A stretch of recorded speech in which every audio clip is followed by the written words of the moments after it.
ನವನಗರ ಪ್ರದೇಶದ ಹಿಂದೂ ಸಮ್ಮೇಳನ ಸಮಿತಿಯ ವತಿಯಿಂದ ಫೆಬ್ರವರಿ 22ರಂದು ರವಿವಾರ ಸಂಜೆ 5:30ಕ್ಕೆ ನವನಗರದ ಹಳೆ ಕೆಎಚ್ಬಿ ಕಾಲೋನಿ ಹತ್ತಿರದ ಬಜರಂಗಿ ಮೈದಾನದಲ್ಲಿ ಬೃಹತ್ ಹಿಂದೂ ಸಮಾವೇಶ ಆಯೋಜಿಸಲಾಗಿತ್ತು. ಸಮಾವೇಶಕ್ಕೆ ಗದಗದ ಜಗದ್ಗುರು ಶ್ರೀ ಸದಾಶಿವಾನಂದ ಮಹಾಸ್ವಾಮಿಗಳು ದಿವ್ಯ ಸಾನ್ನಿಧ್ಯ ವಹಿಸಲಿದ್ದು, ರಾಷ್ಟ್ರೀಯ ಸ್ವಯಂ ಸೇವಕ ಸಂಘದ ಅಖಿಲ ಭಾರತೀಯ ವ್ಯವಸ್ಥಾಪಕ ಪ್ರಮುಖರಾದ ಮಂಗೇಶ್ ಬೆಂಡಿಗೆ ಮುಖ್ಯ ವಕ್ತಾರರಾಗಿ ಕಾರ್ಯಕ್ರಮದ ಅಧ್ಯಕ್ಷತೆಯನ್ನು ಹುಬ್ಬಳ್ಳಿಯ ನಿವೃತ್ತ ಪ್ರಾಧ್ಯಾಪಕರಾದ ಡಾಕ್ಟರ್ ಸಿಎಂ ಮಠ ವಹಿಸಲಿದ್ದರು. ಸಮಾವೇಶದ ಅಂಗವಾಗಿ ಫೆಬ್ರವರಿ 20ರಂದು ಸಂಜೆ 4 ಗಂಟೆಗೆ ನವನಗರದ ಬಜರಂಗಿ ಮೈದಾನದಿಂದ ಗಾಮನಗಟ್ಟಿ, ಅಮರಗೋಳ, ಸುತ್ತಗಟ್ಟಿ ಹಾಗೂ ರಾಯಾಪುರ ಮಾರ್ಗವಾಗಿ ಬೈಕ್ ರ್ಯಾಲಿ ನಡೆಯಿತು.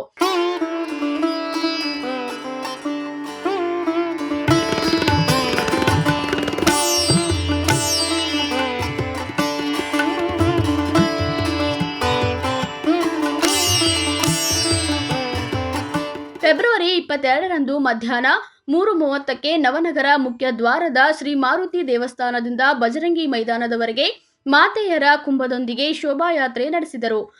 ಮಾನ್ಯ ಶ್ರೀ ಮಂಗೇಶ್ ಬೆಂಡೆ ಅವರು ಹಲವಾರು ವರ್ಷಗಳಿಂದ RSSನ ಪ್ರಚಾರಕರಾಗಿ ವಿವಿಧ ಜವಾಬ್ದಾರಿಗಳನ್ನು ನಿರ್ವಹಿಸಿ ಈಗ ಅಖಿಲ ಭಾರತ ವಿವಿಧ ಜಾನಪದ ಕಲಾ ತಂಡಗಳು ಹಾಗೂ ವಾದ್ಯ ಮೇಳಗಳು ಭಾಗವಹಿಸಿದವು. ಸಮಾವೇಶದ ಬಳಿಕ ಪ್ರಸಾದ ವ್ಯವಸ್ಥೆ ಕೂಡ ಮಾಡಲಾಗಿತ್ತು. ಈ ಕಾರ್ಯಕ್ರಮದಲ್ಲಿ ಹೆಚ್ಚಿನ ಸಂಖ್ಯೆಯಲ್ಲಿ ಜನರು ಭಾಗವಹಿಸಿ ಯಶಸ್ವಿಗೊಳಿಸಿದರು ಹಾಗೂ ಹಿಂದೂ ಸಮ್ಮೇಳನ ಸಮಿತಿ ಅಧ್ಯಕ್ಷರು, ಪದಾಧಿಕಾರಿಗಳು ಹಾಗೂ ಸದಸ್ಯರು ಭಾಗವಹಿಸಿದರು.